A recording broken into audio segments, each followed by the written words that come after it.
यहाँ प्रार्थना पत्र दिया था, तो क्या उसी व्यक्ति को गवाह इन्होंने रखेंगे? कम से कम स्वतंत्र गवाह तो होना चाहिए। देखिए, मैं बता दूं, इनका मामला दिसंबर 2024 का है और अभी चल रहा 2026, अभी मार्च आने वाला है। कहने का मतलब ये न्याय के लिए इतना भटके हैं। एसपी सोनभद्र बहुत बड़ा जिला है, लेकिन भाग दौड़ के मामले में इन लखनऊ तक गए, योगी जी से न्याय की गुहार लगाए। कहने का मतलब ये है कि आजकल थानों पे, जो थाने हैं, स्थानीय थाने हैं, उनके कार्यशैली पे बहुत सवाल उठते हैं। फर्जी तरीके से मुकदमा दायर कर देना, जिसकी वजह से आम आदमी परेशान होता है, भाग दौड़ करता, न्याय के लिए गुहार मांगता है। साल भर इनको हो गया इसी के लिए। बताइए इनका कितना खर्चा हुआ और किस तरीके से परेशान हुए, प्रताड़ित हुए, मानसिक प्रताड़ित हुए। अब जाकर के ये उम्मीद जगी है। एसपी सोनभद्र महोदय का मैं धन्यवाद कहूँगा कि उन्होंने जो बमनी थाने के ये जो दारोगा हैं, उनको, तेज बहादुर जो हैं, उनको रडार पे लिया गया है। तो कहने का मतलब यह है कि अगर थाने अपना काम सही से करना शुरू कर दे तो आम आदमी को भटकने की ज़रूरत नहीं पड़ेगी। कहने का मतलब यह है, न सोनभद्र जाने की ज़रूरत है, ना ही लखनऊ जाने की ज़रूरत है। तो ऐसा क्यों हो रहा है? कहने का मतलब एक चीज़ और मैं बताना चाहता हूँ, आप आस मत हारिए। ये आस नहीं आ रहे, लड़े। ये जो इनके खिलाफ जो आरोप प्रत्यारोप जो चला, ये लड़े, डट के लड़े, और आज जाकर के साल भर बाद जाकर के इनको न्याय मिल रहा है। इन्होंने हमसे भी संपर्क किया, बात किया, बताया कि भैया ऐसी दिक्कत हो रही है हमें बोला बिल्कुल सहायता करेंगे, और हमने भी इनका सहायता में कोई कमी, कोई कसर नहीं छोड़ी। और मैं बता दूं कि अगर तेज बहादुर जैसे अगर एसआई अगर सोनभद्र में तैनात है, तो ऐसे पुलिस ऑफिसरों की रिपोर्ट लगानी चाहिए माननीय एसपी महोदय को, क्योंकि ये तेज बहादुर अकेले नहीं है, ऐसे कई ऑफिसर हैं जो कि बहुत बड़ा प्रश्नवाचक चिन्ह होता है उनकी कार्यशैली पर। एक तरफा कार्रवाई देख रहे हैं किस प्रकार से, झूठी पे झूठी रिपोर्ट, और इनको इतना प्रताड़ित किया गया कि तुम मुकदमा वापस कर लो, नहीं तो ये वो। महिला को भी आगे रखे, झूठी गवाह पेश किए। बमनी थाना ही नहीं, पूरा सोनभद्र में, चाहे उत्तर प्रदेश की बात अगर किया जाए, तो कार्यशैली पे बहुत सवाल खड़े होते हैं। आम आदमी दिन ब दिन कुचलता जा रहा है, न्याय की गुहार लगाया जा रहा है। कई लोग को न्याय नहीं मिलता तो ज़बरदस्ती वो थक हार के घर बैठ जाते हैं और परेशान हो जाते हैं। तो कहने का मतलब हृदय जी से हमें ये सीख लेने की ज़रूरत है कि हिम्मत मत हारो, साक्ष्य अपने पास रखो, प्रतिलिपियाँ अपने साथ रखो, न्याय मिलेगा, देर ही सही लेकिन न्याय ज़रूर मिलेगा। बताइए हमने आपकी किस प्रकार से मदद की? आपके चैनल के माध्यम से मैं एक बताना चाहता हूँ कि पहले तो इस मुकदमे से मुझे इतना आहत हुआ है। मेरे बच्चे केंद्रीय विद्यालय में पढ़ रहे हैं। बेटी हमारी इस साल 12th में है, बेटा मेरा 11th में है। बेटी हमारी केंद्रीय विद्यालय की मतलब टॉपर छात्रा भी रह चुकी है 10 में, और बेटा हमारा 83% से थर्ड टॉपर है। और समझ लीजिए इस मुकदमे से और एसआई तेज बहादुर के प्रताड़ित से मुझे इतना आहत हुआ है कि मेरे बच्चों को शिक्षा दीक्षा पर भी बुरा असर पड़ गया है। और मैं चाहता हूँ माननीय श्रीमान एसपी महोदय को कि जो ये मुकदमा संख्या 181/2024 में फर्जी तरीके से मुझे फंसाया गया है, इसका निष्पक्ष जांच हो, और जो दोषी पाए। पिछले साल एक गांव का ही व्यक्ति जो सुरेश विश्वकर्मा नाम का है, जिसने मुझे जान से मारने के लिए, मेरे बिना अनुपस्थिति में मारने के लिए धमकी दिया था। मेरा बभनी गांव का पड़ोसी है। तो गांव के ही लोग मेरे पास एक व्हाट्सएप के जरिए उसका वीडियो बना कर भेजे थे, जिसमें हमने ये देखिए बभनी थाने में एक प्रार्थना पत्र दिया था। ये हमने बभनी थाने में एक प्रार्थना पत्र दिया जो 8/12/2024 को। इसमें थाने के द्वारा कोई कार्रवाई नहीं हुई। कार्रवाई जब नहीं हुई तो हमने पुनः एक प्रार्थना पत्र माननीय मुख्यमंत्री जी के आवास पर दिया। जो वहाँ पे गए थे आप? जी, स्वयं गए थे। अच्छा, वहाँ और हम ही नहीं गए थे, हमारे साथ 4 महिला और 4 पुरुष भी गए थे, जो उनका अलग अलग मामला था उसी सुरेश विश्वकर्मा के संबंध में। तो वहाँ से मुख्यमंत्री जी के आवास पर भी हम लोग प्रार्थना पत्र दिए, और माननीय श्रीमान पुलिस महानिदेशक लखनऊ कार्यालय पर भी दिए। तो वहाँ से आदेशित हुआ एसपी सोनभद्र जी को, वहाँ से फिर आदेश हुआ बभनी थाने को। बभनी थाने को जब आदेश हुआ तो उसमें एसआई तेज बहादुर सिंह जो हैं बभनी थाने के, हमारे ऊपर दबाव बनाने लगे कि तुम सुलह हो जाओ, मुकदमा वापस ले लो। हाँ, सुलह होने के लिए दबाव बनाए। तो उनके दबाव से मैं काफ़ी प्रभावित हुआ कि डर लगने लगा कि मुझे फंसाने का प्रयास जैसे करने की बात करने लगे। तो मैं पुनः एसपी सोनभद्र को ये 24/12/2024 को प्रार्थना पत्र दिया, जिसमें मैं साफ साफ लिखा हूँ कि बभनी थाने के द्वारा न तो सुरेश विश्वकर्मा के खिलाफ कोई कार्रवाई हो रही है और न तो कोई सुनवाई हो रही है, जो कि उसमें एसपी साहब आदेश किए हैं सीओ साहब को 3 दिन के रिपोर्ट भी मांगे हैं। और जब उस समय जब फिर पुनः जांच हुई तो वही तेज बहादुर ही जांच किए। एक दिन पहले का किसी अन्य व्यक्ति को खड़ा करके इसमें रिपोर्ट लगाए हैं, जो कि रिपोर्ट साक्ष्य भी है हमारे पास है। फिर पुनः हमने ये 24/12 को जब वहाँ दिए तो 2 दिन बाद 26/12/2024 को एक साजिश के तहत मेरे ऊपर FIR दर्ज होती है, मतलब घटना दिखाया जाता है।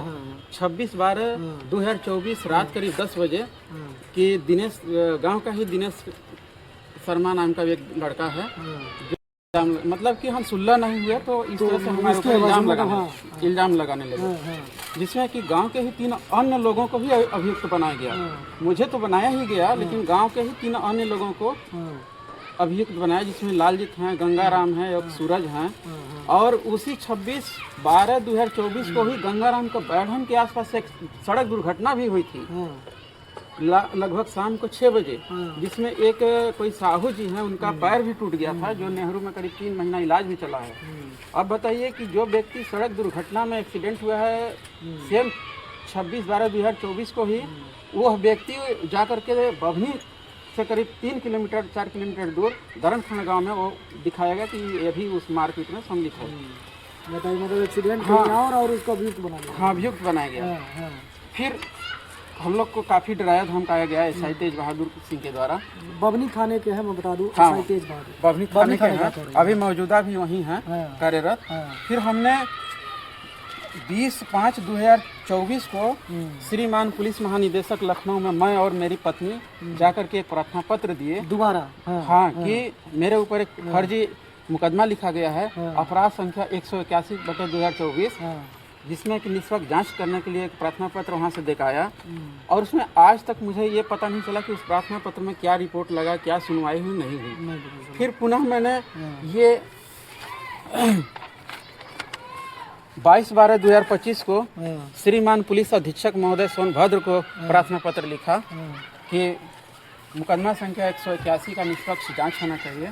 सोनभद्र के पास गए, मतलब फिर गए 22/12/2025 को, जिसमें बभनी थाने के द्वारा एक मनगढ़ंत कहानी बनाकर किसी अन्य व्यक्ति को खड़ा करके रिपोर्ट लगाया गया। इस व्यक्ति को फिर पूछे, इससे मिले नहीं, इसको हम तो जानते ही नहीं है, तो क्या पूछेंगे? जिस व्यक्ति को हम जानते नहीं तो उससे क्या कैसे मुलाकात करेंगे? गलत रिपोर्ट दूसरे व्यक्ति हाँ, दूसरे व्यक्ति को लगा दिया गया।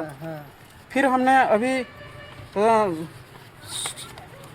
16/2/2026 को पुनः एक प्रार्थना पत्र दिया एसपी महोदय को, दोबारा फिर तो फिर अभी इसी 16/2/2026 को प्रार्थना पत्र दिए।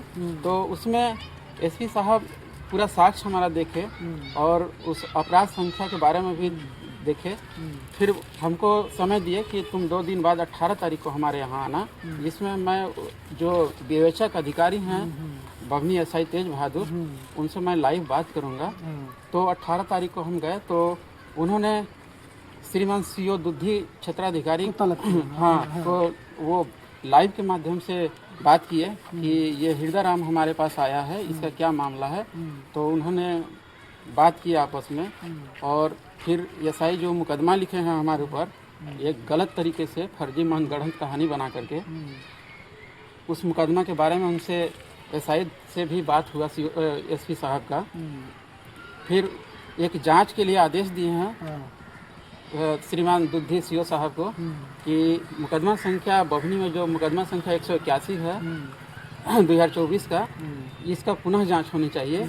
अब आशा ये कर रहे हैं कि CO साहब के द्वारा निष्पक्ष जांच हो जाए, तो एक आशा लगा है, नहीं तो 1 साल से तो हर जगह दौड़ रहे हैं। बस वो CO साहब पर आशा लगी हुई है कि कब जांच करते हैं और कब ये मुकदमा संख्या 181 का निष्पक्ष मतलब निष्कर्ष निकलेगा, जिसमें कि ये 18 तारीख को एक रिसीविंग प्राप्त हुई है SP साहब सोनभद्र के द्वारा। हाँ, वहाँ से। और जिस व्यक्ति को मतलब वादी बना करके मुकदमा लिखा गया है, वह व्यक्ति एफिडेविट के मामले तहत ये श्रीमान पुलिस अधीक्षक महोदय सोनभद्र को एक रजिस्ट्री के द्वारा भेजा है, जिसमें ये साफ साफ लिखा है इसमें कि हमारे साथ 26/12/2024 को कोई घटना घटित नहीं हो, जो कि एफिडेविट की तरह लगाया गया है, लिखा गया है। और इसमें देखिए उन्होंने कई जगह जो दिनेश शर्मा हैं जिनको दिखाया गया है कि मारपीट किया गया है, ये देखिए एक प्रतिलिपि सूचनार्थ किए हैं माननीय मुख्यमंत्री महोदय उत्तर प्रदेश सरकार लखनऊ को, जो रजिस्ट्री के माध्यम से लिखे हैं कि 26/12/2024 को हमारे साथ कोई घटना नहीं घटी है, बल्कि सुरेश विश्वकर्मा और एसआई तेज बहादुर के द्वारा ही एक सादे पन्ने पर साइन करा करके, चूँकि थाने में ले जा करके हमारे साथ मतलब इस तरह से साइन करवा करके मुकदमा लिखा गया है, जिसके बारे में मुझे कोई जानकारी नहीं। और श्रीमान पुलिस महानिदेशक लखनऊ को भी लिखा गया है, और हाँ श्रीमान राष्ट्रीय मानवाधिकार आयोग नई दिल्ली को भी किया गया है, श्रीमान पुलिस उप महानिरीक्षक विंध्याचल मंडल को भी लिखा गया है। आपके मामले की शुरुआत कब हुई थी, कौन से ईयर में? मामले की शुरुआत हुई है हमारे 8/12/2024 को। 2024 की बात है, और 8 मतलब अगस्त की बात जी नहीं, ये दिसंबर की 8 दिसंबर 2024 में शुरुआत हुई थी। उसमें वो सुरेश विश्वकर्मा मुझे एक बार फंसाने का प्रयास किया था, एक महिला को भी गांव को बहला फुसला करके, जिसका वीडियो भी है हमारे पास, और ये 9/12/2024 को उसका रिसीविंग भी है हमारे पास। 9/12/2024 को वही सुरेश विश्वकर्मा द्वारा उस महिला को बहला फुसला करके श्रीमान एसपी महोदय के यहाँ ले आकर के एक फर्जी एप्लीकेशन डलवाया था, जिसमें शारीरिक शोषण जैसे अपराध के मामले में लेकर गया था। लेकिन वह महिला 9 तारीख को गई थी वहाँ, 9/12/2024 को। जैसे हम 8 तारीख को बभनी थाने में जैसे हम प्रार्थना पत्र दिए, तत्काल उस महिला को व्यवस्था किया और ले करके चला गया एसपी साहब के यहाँ। 9/12/2024 को वो वहाँ प्रार्थना पत्र दिलवाया कि हृदय राम मेरे पेट में बच्चा था और दवा खिला करके जबरदस्ती गर्भपात करा दिया, आरोप लगवाने के लिए। लेकिन चूंकि वो महिला समझ गई, फिर दूसरे दिन 10 तारीख को ही हमको फ़ोन की और फ़ोन करके बताई। मैं उस समय बीजपुर में, मैं काफ़ी करीब 18-20 साल से यहाँ डोढ़र में निवास करके एक छोटा सा गैरेज चला करके अपना जीवन यापन, अपने बाल बच्चों का, भाई जो भी है शिक्षा दीक्षा चाहिए जो कहिए, मतलब एक रोजगार यहाँ मतलब कर रहे हैं। कभी कभी बीच में घर आना जाना रहता है, तो इस तरह से। और उस महिला को दिखाएगा, उसमें डिमांड किया गया था हमको कि वो बाहर रहता है इतने दिन से, तो तुम उसको फंसाओगी तो तुमको 4 लाख रुपया मिलेगा, तो 2 लाख तुम लेना और 2 लाख रुपया हम लेंगे। वो वही सुरेश विश्वकर्मा, जिसमें कि महिला तत्काल वो फ़ोन हमको की कि हमारे साथ हमको धोखेधाड़ी से ले जाकर के एसपी साहब के यहाँ एक प्रार्थना पत्र दिलवा दिया है, जिसमें हम कोई कार्रवाई नहीं चाहते हैं। फिर तत्काल हमें यहाँ से भागे भागे घर गए, बभनी में ब्लॉक प्रमुख से मिले, ब्लॉक प्रमुख जी एक प्रार्थना पत्र लिखे, वो महिला उस पर साइन की, उसमें लिखी साफ साफ कि हम गलत तरीके से इनको फंसा रहे थे, जिसमें कि मैं कोई कार्रवाई नहीं चाहती हूँ। इस तरह से हमारे साथ वो सुरेश विश्वकर्मा काफ़ी मतलब कि 1 सालों से मुझे परेशान करके रखा है, जिसमें कि एसआई तेज बहादुर सरकार का काम नहीं कर रहे हैं, वो सुरेश विश्वकर्मा का ही काम कर रहे हैं। यदि सरकार का काम करते, एविडेंस के तौर पर देखिए, ये उसी सुरेश विश्वकर्मा जो मुकदमा दिखाया गया दिनेश शर्मा के द्वारा, ये गवाह में उसी सुरेश विश्वकर्मा का ये गवाह में दर्शाया गया है कि केवल सुरेश विश्वकर्मा ही मतलब कि इस मारपीट का घटना को चश्मदीद देखा है। क्या गांव में कोई स्वतंत्र गवाह नहीं थे? ये देखिए, ये जो बभनी थाने एसआई तेज बहादुर सिंह के द्वारा जो 4 सीट लगी हुई है न्यायालय के लिए, उसमें देखिए चश्मदीद गवाह लिखा है, साक्षी सुरेश विश्वकर्मा पुत्र राम बदन विश्वकर्मा निवासी ग्राम बभनी दरंग, जो कि ये मतलब स्वतंत्र गवाह नहीं रखे। भाई हमने मान लीजिए कि हमने मारपीट किया था, तो कम से कम स्वतंत्र गवाह तो होना चाहिए, इसलिए उन्होंने स्वतंत्र गवाह भी नहीं रखा। और दूसरा गवाह है उसी की सगी भाभी, जो कि सुमन देवी के नाम से है, और दूसरी गवाह वो है, ये देखिए यहाँ इसमें है, ये देखिए चश्मदीद गवाह सुमन देवी, पत्नी पप्पू विश्वकर्मा, पप्पू जो कि सुरेश विश्वकर्मा की सगी भाभी है, सगी भाभी हैं, और उन्हीं को मतलब कि एसआई तेज बहादुर ने गवाह बनाया है। मान लीजिए कि ठीक है, अगर यदि मारपीट ही हुआ था, तो जिस व्यक्ति के खिलाफ हमने 2 दिन एसपी साहब के यहाँ प्रार्थना पत्र दिया था, तो क्या उसी व्यक्ति को गवाह इन्होंने रखेंगे? कम से कम स्वतंत्र गवाह तो होना चाहिए। देखिए, मैं